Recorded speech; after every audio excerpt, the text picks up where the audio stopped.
Nama saya Sukana. Saya berasal dari SDN Dahu 1, Kabupaten Pandeglang. Di sini saya akan sedikit mengeksplorasi konsep refleksi diri tentang pemikiran Ki Hajar Dewantara. Selamat menyaksikan. Nah, menurut Ki Hajar Dewantara, pendidikan dan pengajaran itu adalah hal yang tidak dapat dipisahkan. Pengajaran menjadi bagian dari proses pendidikan. Sebaliknya juga, pendidikan adalah proses dari sebuah pengajaran, di mana pengajaran adalah bagian dari proses pendidikan yang bertujuan memberikan ilmu yang bermanfaat untuk keterampilan hidup anak, baik secara lahir maupun batin. Sementara itu, pendidikan adalah proses menuntut kodrat anak agar menjadi manusia yang mencapai keselamatan dan kebahagiaan setinggi-tingginya. Adapun pendidikan menurut Ki Hajar Dewantara, yaitu pendidikan adalah upaya untuk meningkatkan bertumbuhnya pendidikan budi pekerti, kekuatan batin dan karakter, pikiran, serta tubuh anak sesuai kodrat alam dan kodrat zaman. Tujuan pendidikan Ki Hajar Dewantara memiliki 3 tujuan. Yang pertama, membentuk budi didik yang halus pada peserta didik. Nah, kita di sini dituntut untuk menuntut halus pada peserta didik. Kita harus memiliki budi yang baik, yang halus agar peserta didik dapat menirunya. Karena ada istilah ing arsa sumpulada, sebagai guru atau pendidik harus bisa menjadi teladan untuk semua peserta didik.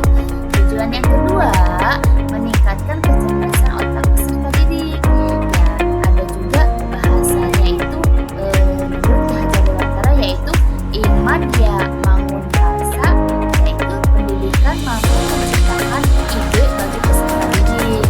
Tujuan yang ketiga yaitu mendapatkan kesehatan badan pada peserta didik, yaitu Turi Handayani. Mendidik harus mampu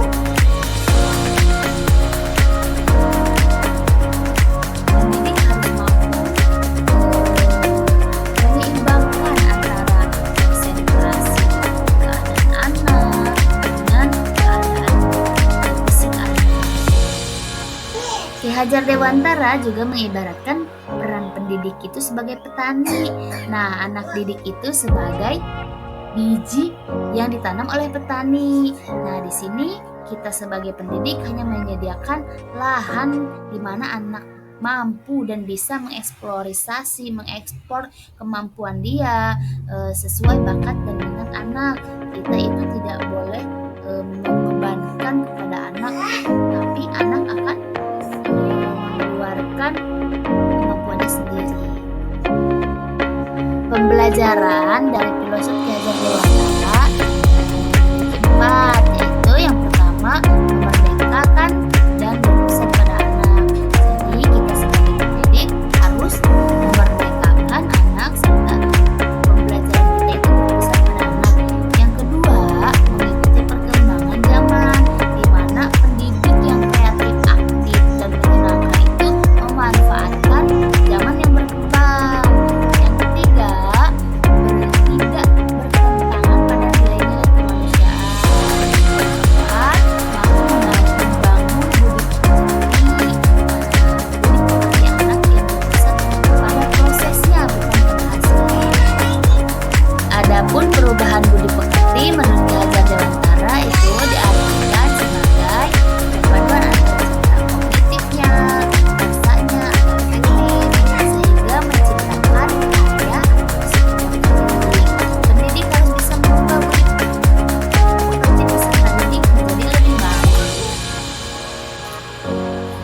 Filosof dapat terwujud dengan 3 komponen. Yang pertama, guru bersifat among. Nah, guru hanya bersifat among. Yang kedua, pembelajaran sesuai kodrat alam dan zaman, dimana sekarang sudah semua serba canggih. Kita boleh memanfaatkan kecanggihan zaman untuk pembelajaran yang lebih baik. Yang ketiga, kemerdekaan dalam memilih metode dan evaluasi untuk menilai anak.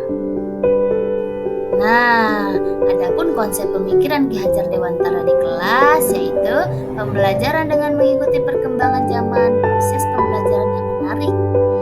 Kemudian, sistem Among dengan memberikan kebebasan pada peserta didik secara seluas-luasnya. Terima kasih.